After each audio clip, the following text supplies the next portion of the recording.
네, 강프로입니다. 자, 삼성전자 보겠습니다. 자, 어저께 제가 삼성전자 영상을 올려드리면서 중요하게 언급을 했었던 부분이 있죠. 장기 평선 돌파에 성공을 했다. 다음 타겟은 어디가 되느냐? 52주 신고가를 언제 만드는지 그 부분이 중요합니다. 근데 52주 신고가는 52주에 대한 부분이 계속해서 지나가죠. 시간이 지나면 지날수록. 자, 무슨 얘기냐면 52주는 1년입니다. 자, 그러면 지금 6월 달이잖아요. 그럼 24년도에 삼성전자의 고가가 형성이 됐었는데 언제 고가가 형성이 됐죠? 여기 보시면 7월 달이죠. 얼마? 88,800원. 그러면 7월 달이 되면 고가는 어떻게 돼요? 낮아지죠. 돌파해야 되는, 즉 추세 전환의 구간이 점점 더 낮아지고 있다. 물론 52주 신고가를 만드는 과정에서 어떤 부분이 발생하겠습니까? 약간의 매물 소화 과정이 필요합니다. 근데 매물 소화 과정을 지낸다고 하더라도 전체적으로 반도체 경기가 좋아질 수 있다는 신호를 우리가 해석할 줄 알아야 돼요. 그게 어디서 먼저 볼 수 있겠습니까? 삼성전자가 올라가는 것 또는 하이닉스가 올라가는 것? 엄밀히 따지면 지금 하이닉스가 HBM, AI 시대가 들어오면서 HBM으로 인해서 뭔가 앞서 나가고 있는 것 사실입니다. 근데 전체적인 반도체 경기에 대한 부분이 하이닉스 혼자만 이끌 수 있느냐? 그건 아니에요. 무슨 얘기냐면 미국의 상황이 좋아져야 되고 미국에서 투자가 지속적으로 이루어질 수 있는 상황이 나와야 됩니다. 그러면 미국에서는 어떤 부분을 고려해서 봐야 될까요? 투자를 지속적으로 하면서 예를 들어서 엔비디아의 GPU를 막대하게 구매를 해가고 있는 쪽이 어디예요? 지구상에서 가장 큰 쪽이 미국의 빅테크예요. 뭐 중국으로 수출을 하고 이런 부분들도 있지만 엔비디아의 주력 고객층은 빅테크입니다. 그렇죠? 그리고 여기는 제재도 없죠. 미국 기업이 만든 제품을 미국 기업이 다시 사간다? 그렇죠? 이걸 제재할 수 있는, 아니 뭐 굳이 뭐 제재할 필요가 없잖아요. 근데 여기에는 삼성전자의 GDDR 원래는 들어갔었고요. 그리고 지금은 AI 반도체라고 해서 이게 원래 이름 GPU예요. GPU인데 GPU에는 지금 어떤 게 들어가요? HBM이 들어간다. 그렇죠? 그리고 HBM은 상당히 고사양이기 때문에 HBM이 들어감으로 인해서 비싸집니다. 원래부터 GPU가 비쌌는데 HBM이 들어가면서 더 비싸진 거예요. 실제로 개인 사용자용하고 빅테크들이 사가는 개별 단가에 대한 부분은 거의 9배에서 10배 정도의 차이가 납니다. 실제 이렇게 가격 차이가 나요. 개인 사용자용은 가격대가 4에서 500만 원 정도 개당 가격이에요. 그리고 빅테크들이 사가는 데이터 센터용 GPU는 개당 가격이 4에서 5천만 원 정도가 됩니다. 아무리 대량으로 구매한다고 하더라도 4천만 원 이하로는 살 수가 없다. 자, 그럼 여기서 우리가 이 내용을 보자고요. 돈이 문제가 아니라 일단 구해야 돼요. 어떤 부분을? GPU를. 그렇죠? 왜? AI 시대가 도래했으니까. 여기서 지금 AI 시대에 막대한 GPU가 필요한데 여기에 모든 부분, HBM 관련돼서 모든 부분을 담당하는 쪽이 어디예요? 하이닉스였습니다. 근데 여기서 한 단계 뒤로 밀린 게 삼성전자예요. 그럼 삼성전자를 기준해서 우리가 봤을 때 어떤 부분 봐야겠습니까? 앞으로 HBM을 언제 성공해서 어떻게 성장하게 될지 요 내용에 대한 부분은 우리가 예상은 가능하지만 확실하게 이렇게 됩니다. 알 수 있는 방법이 있어요? 없습니다. 그래서 우리는 주식시장의 특징, 먼저 가격이 반영하는 것, 그리고 가격이 올라가는 건 뭐예요? 누군가가 매수세를 계속해서 만든다는 겁니다. 그리고 삼성전자 지금 거래가 잘 안 터지는 구간에 있죠. 주가가 별로 안 좋으니까. 그런 상황에서 거래 대금이 어느 정도 터져요? 1조 2천억에서 3천억 정도. 일평균 거래가 1에서 2조 사이예요. 그리고 최근에는 그렇죠? 외국인들이 매수세로까지 돌아섰습니다. 이유는 뭘까요? 상법 개정에 대한 부분이에요. 자, 여기서 우리가 이걸 보자고요. 약간의 오해를 제가 안 시켜드리기 위해서 정치적인 내용. 요즘에 한국에서 정치적인 갈등이 심하잖아요. 근데 일단 대선이 끝나고 나서 주가가 오르기 시작합니다. 왜 그럴까요? 상법 개정에 대한 기대감 때문에 그래요. 그리고 정치적인 불확실성이 이제는 일단은 앞으로 또 싸우겠죠. 이제 총선 끝나고 뭐 결국 어떻게 나올지 모르겠지만 이제 또 뭐 편 갈라가고 또 싸우겠죠. 이거 뭐 어떻게 해결하겠습니까? 모르겠습니다. 근데 우리는 주식 투자를 하는 거잖아요. 주식 투자자 입장에서 봤을 때 일단 대선에 대한 결과가 나왔고, 그렇죠? 혼란스러운 정국이 앞으로도 지속될지 아니면 일단락될지는 모르겠으나 정치적인 불확실성이 일단은 끝났고, 그리고 민주당에서 지금 강력한 상법 개정안을 내겠다 그랬죠. 근데 핵심은 그거예요. 이사의 충실 의무. 회사를 위해서 일하는 게 아니라 주주를 위해서 일한다. 자, 원래는 회사를 위해서 일을 해야 된다. 이렇게 되어 있었습니다. 근데 이 회사 안에는 주주 권리에 대한 부분도 사실상은 포함되어 있어야 맞아요. 근데 한국은 어떤 이유에선지는 모르겠으나 2016년인가요? 17년인가에 어떤 그 대법원 판례가 나왔냐면 회사의 이익 안에는 주주의 이익이 포함되어 있지 않다는 우회적인 판결이 나왔습니다.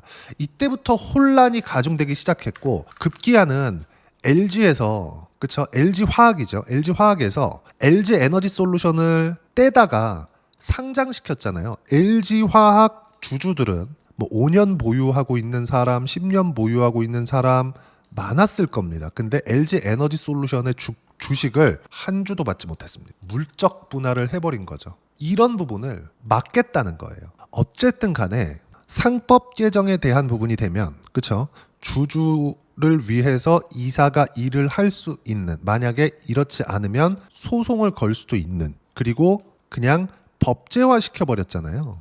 그쵸? 그러면 한국 시장에서 예를 들어서 뭐 쪼개기 상장이나 예를 들어서 그렇습니다. 이걸 보셔야 되는 게 한국 시장은 진짜 저평가 받고 있는 시장이 맞아요. 삼성전자가 아무리 지금 어려운 이 지경에 처했다고 하더라도 예를 들어서 우리가 이렇게 한번 생각해 볼게요. 10년 전 어때요? 10년 전 25,000원이에요. 근데 지금 주가가 아무리 안 좋다고 하더라도 주가는 지금 100% 올라왔어요. 2배가 올라왔습니다. 삼성전자의 가치가 2배가 올라왔는데 우리가 지수를 보자고요. 지수를. 자, 월봉에서 코스피의 10년 전. 자, 보자고요. 어때요? 10년 전에 대략 2000포인트 초반. 그리고 17년도에 대략 2500포인트까지 올라갔다가 그리고 18년도 1년 내내 빠지고 19년도 계속 빠지고 20년도에 그냥 확 코로나 맞으면서 박살나고 그러면서 올라오기 시작해서 만든 고점이 3300포인트입니다. 3300포인트. 그럼 여기서 우리가 요 생각을 한번 해봅시다. 삼성전자가 100% 10년 동안 올라왔는데 주가 상승률은 10년 전이나 지금이나 크지 않죠. 똑같이 2000포인트대에서 있어요. 최근에 좀 많이 올라왔어요. 2000 초반에서 2000 후반까지 올라온 거지 거의 그냥 2000 초반 중반 초반 중반 계속해서 등락을 보여왔었다는 겁니다. 10년째. 삼성전자는 2배 올랐는데 이때 하이닉스는 더 올랐죠. 그렇죠? 이런 상황이에요. 1등, 2등 기업. 현대차도 마찬가지예요. 그렇죠? 그러면 그동안 이 기업들은 돈을 못 벌었나요? 벌었죠. 무슨 얘기냐? 쪼개기 상장이 그 원인입니다. 그 쪼개기 상장에 대한 부분이 이제 해소가 되는 첫 단추를 밟는 게 아니냐. 그렇죠? 그리고 삼성전자에 대한 부분도 이걸 생각해 보세요. HBM에 대한 부분. 삼성전자는 성공합니다. HBM3는 지금 뭐 중국 쪽으로 들어가는 게 막혀서 그렇지 HBM3는 이미 납품을 하고 있고 3, 2 그리고 4까지 진행을 할 거예요. 근데 하이닉스와의 관계, 그쵸? 삼성전자가 아니라 HBM3, 2, 4까지 갈 수 있는 가장 빠른 길 한미반도체 TC 본딩 장비예요. 왜? 적층을 해서 만드는 HBM의 특성상 본딩 기술이 가장 중요하거든요. 물론 하이닉스가 먼저 선점을 했고 준비를 했고 기술력도 당장에는 삼성전자보다 나은 것은 사실입니다. 근데 그만큼 높은 평가를 받고 있는 것도 사실이에요. 삼성전자는 지금 어떤 상황이냐? 위험이 적은 자리예요. 근데 여기서 시장이 받쳐주는 상황이 나온다? 그럼 어떻게 해야 될까요? 당연하죠. 그렇죠? 당연히 올라갈 수밖에 없습니다. 그리고 이제 작년 7월 달에 고가가 형성됐어요. 7월 초입니다. 지금 6월 초가 이제 지나는데 6월 초 지나면 이제 한 달 안쪽으로 남았어요. 어떤 부분이? 고가가 낮아지는 부분이. 그렇죠? 52주 신고가가 임박해 있다. 물론 대선 이후에 여기 보시면 업종 차트 다시 한번 볼게요. 단기간에 상승폭이 컸기 때문에 이런 부분들에 대한 매물 소화 과정도 있어야 됩니다. 근데 있는 구간이 삼성전자의 마지막 매수 기회가 될 수 있고요. 그리고 이 구간에서 우리가 삼성전자 앞으로 좋을 거예요. 하지만 삼성전자에 대한 부분보다 플러스 함께 움직이는 반도체 장비. 그렇죠? 지금은 소재보다 장비가 중요해요. 왜? HBM 때문에. 원래는 장비는 한 번 투입하면 그렇죠? 교체 주기까지 증설하기 전까지는 교체 주기까지 기다려야 새로운 수요가 발생하잖아요. 근데 지금은 장비가 중요합니다. 새로운 시대, AI 시대가 열렸기 때문에. 그리고 하이닉스의 HBM은 지금 27년도까지 엔비디아 쪽으로 완판입니다. 없어서 못 만드는 지경이 됐어요. 지금 하나 세미텍을 하이닉스가 받으면서 한미반도체보다 비싼 가격을 쳐줬거든요. 하이닉스 입장에서는 한미반도체로 독점이 되어 있었기 때문에 이런 부분들을 해소하기 위함이었겠지만 사실상 한미반도체 쪽으로 들어가는 TC 본딩 장비에 대한 비용이 그렇게 크지 않았단 말이죠. 그럼에도 불구하고 하이닉스가 어떻게 했어요? 하나 세미텍 거를 같이 받아주면서 한미반도체보다 더 가격을 후하게 쳐줬어요. 양쪽에서 받으려고 협상의 우위를 점하기 위함이겠죠. 그래서 한미반도체가 굉장히 화가 나와 있는 그런 상황이었는데 여기서 우리가 어떤 상황이 되었는지를 봐야 돼요. 결과가 한미반도체에서는 하이닉스 쪽으로 가격 인상 28% 정도 될 거예요. 그냥 통보해버렸습니다. 그런데도 불구하고 25년도에는 하이닉스에서 증설 계획이 없었거든요. 근데 한미반도체 장비를 받아버렸습니다. 왜 그랬을까요? 필요하다는 거죠. 왜? 27년도까지 엔비디아에 납기를 맞춰줘야 되거든. 그렇죠?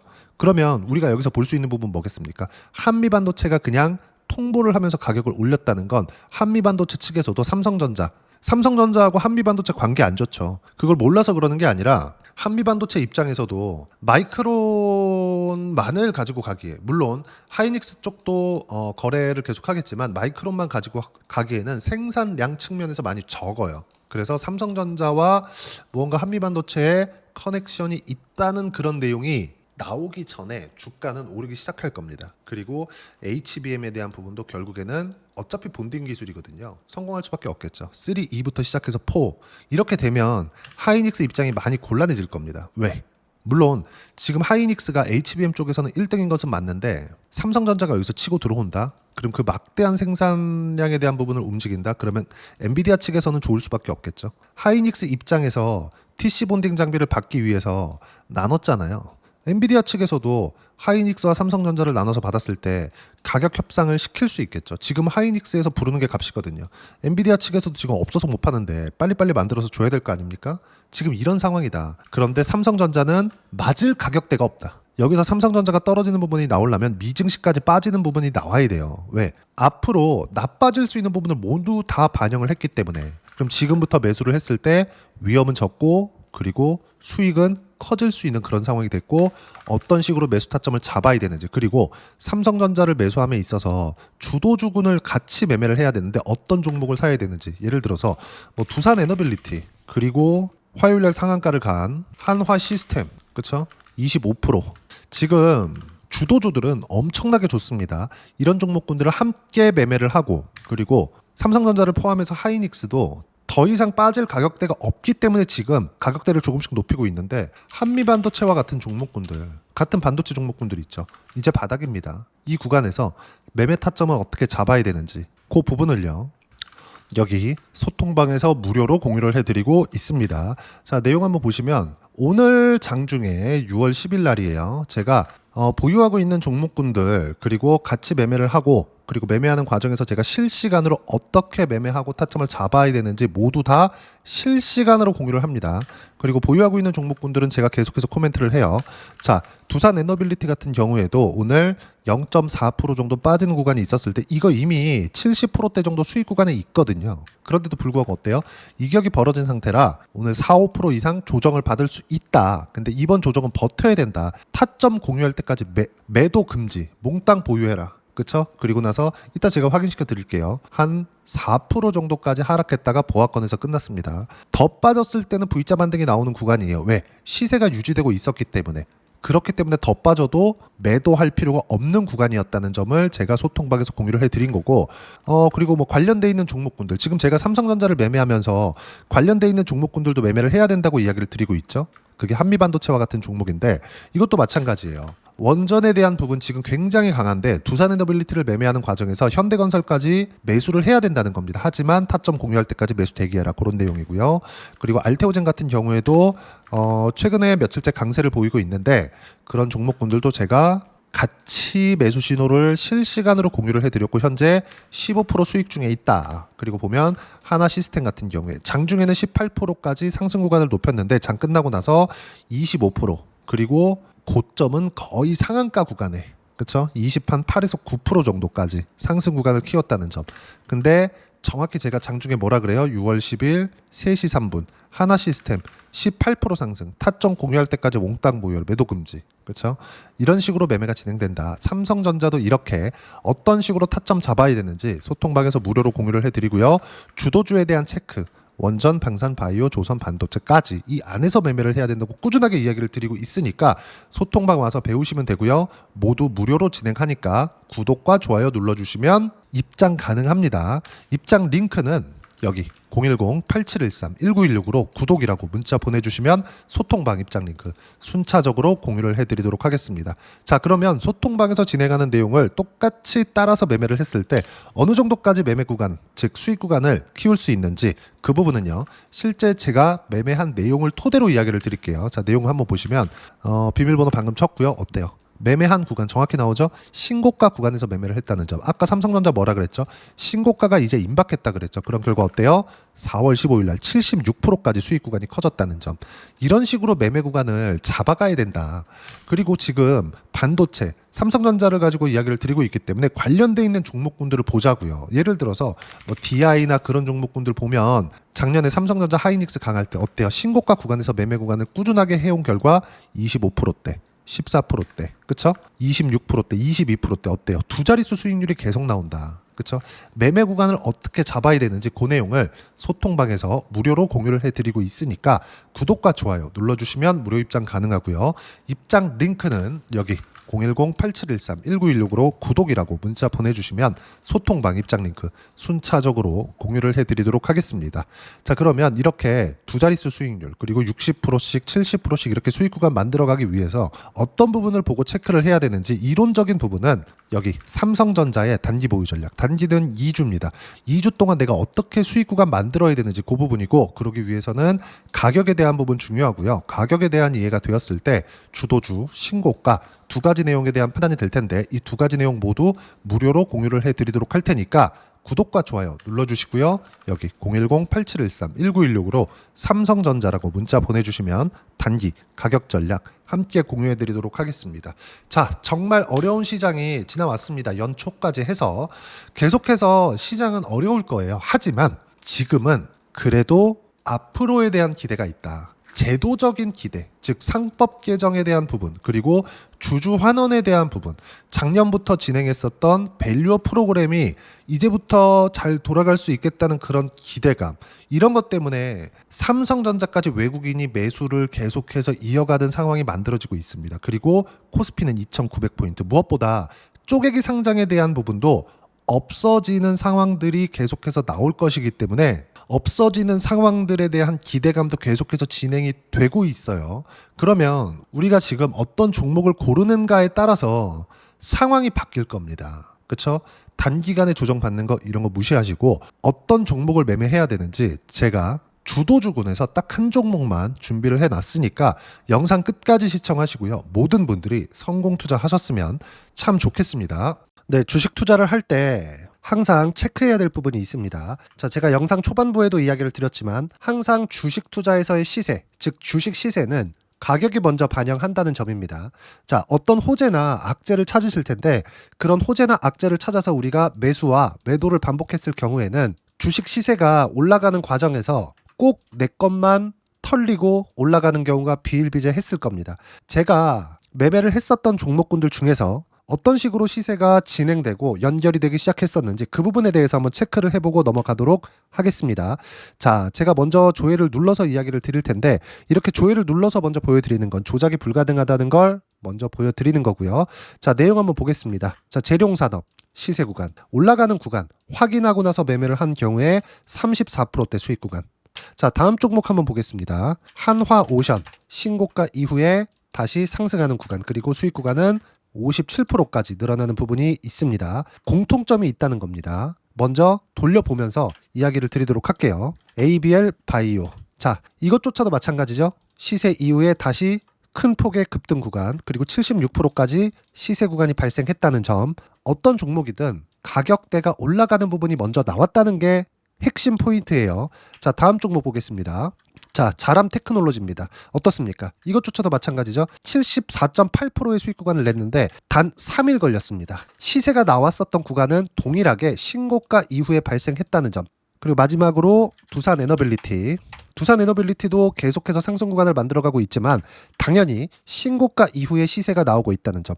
호재나 악재 때문에 이 내용으로 인해서 주가가 올라가는 것은 맞지만 어디든 간에 가격이 먼저 반영하는, 즉 신고가 구간 이후에 50%, 60%, 70%대 수익 구간이 나올 수 있다는 점. 자, 우리가 세력들도 아닌데 계속해서 시장을 추적 관찰할 수 없겠죠. 가장 효율적으로 볼 수 있는 방법에 대해서, 그리고 거기에 맞는 종목을 딱 한 종목만 준비를 해왔습니다. 자, 첫 번째 주도주 공유에 대한 부분인데 수익률 기대치는 15에서 30% 안쪽으로 잡는다. 물론 추가적으로 상승할 수도 있겠지만 허황되게 200% 올라간다, 300% 올라간다, 이렇게 보기 위해서는 우리가 충분한 시간 투자가 필요합니다. 하지만 우리가 정작 조정이 오기 전에 안정적으로 보유할 수 있는 그 시간은 길어봤자 2주 안에 끝내야 되는데, 그 안에 나올 수 있는 조정 구간까지 포함해서 나올 수 있는 수익률 기대치는 15에서 30%가 적당하고 시장에 도움이 있었을 때 추가적으로 상승을 하는 겁니다. 자, 그러면 이 세 가지 조건을 만족해야 됩니다. 자, 첫 번째, 직전 3개월 가장 강했었던 업종. 아까 전에 말씀드렸죠? 신고가 구간에 있었던 종목군들이라는 점. 자, 그리고 3개년 연속 순이익, 즉 단기 순이익 전망치가 증가하는 거지 실제 실적이 좋아지면 주가는 이미 높은 위치에 있는 겁니다. 단순히 가격이 올라갔다고 해서 높은 위치에 있다는 게 아닙니다. 무슨 얘기냐? 실적이 올라간 만큼 주가가 그만큼 올라와 있다면 그건 비싼 주식이 되겠죠. 앞으로 나올 수 있는 예상치에 대한 실적보다 주가가 더 낮은 위치에 있어야 돼요. 하지만 가격이 올라가는 건 다른 거다. 그래서 전망치가 증가한 종목을 찾자. 자, 그리고 가장 중요한 점. 올라가려면 돈이 필요하겠죠. 즉 매집봉이 들어와서 가격대를 올리고 외국인이나 기관들, 즉 세력들의 미친 매집 구간을 확인을 해야 된다. 자, 그럼 어떤 종목이냐? 제가 이렇게 준비를 해왔고요. 자, 주도주 공유. 아까 전에 말씀드렸죠. 15에서 30% 2주 안에 낼 수 있는 수익률에 대한 기대치입니다. 자, 그리고 이렇게 준비해온 종목에 대한 부분은, 자, 폭등 전에 꾸준하게 매집 구간이 발생했다는 점, 그리고 상승하는 구간에서도 계속해서 거래 대금이 늘어나고 있었다는 점, 그리고 직전 3개월 내 신고가 돌파 종목. 그쵸? 분명히 시장이 어떤 상황이든 간에 주가가 올라가는 상황이 나와야 되고, 올라가는 과정 안에서 반드시 거래 대금은 늘어날 수밖에 없습니다. 자, 그리고 지금 현재 시세가 나오기 전 마지막 매수 기회 구간에 있습니다. 여기서 가장 중요한 건 올라가는 구간에서 거래가 늘어난 거 보이죠? 그리고 옆에 제가 세력들의 매수세를 체크한 내용을 보시면 올라가는 구간별로 거래 대금이 늘지만 올라갈 때 외국인과 기관의 매수세가 지속적으로 들어왔다는 점.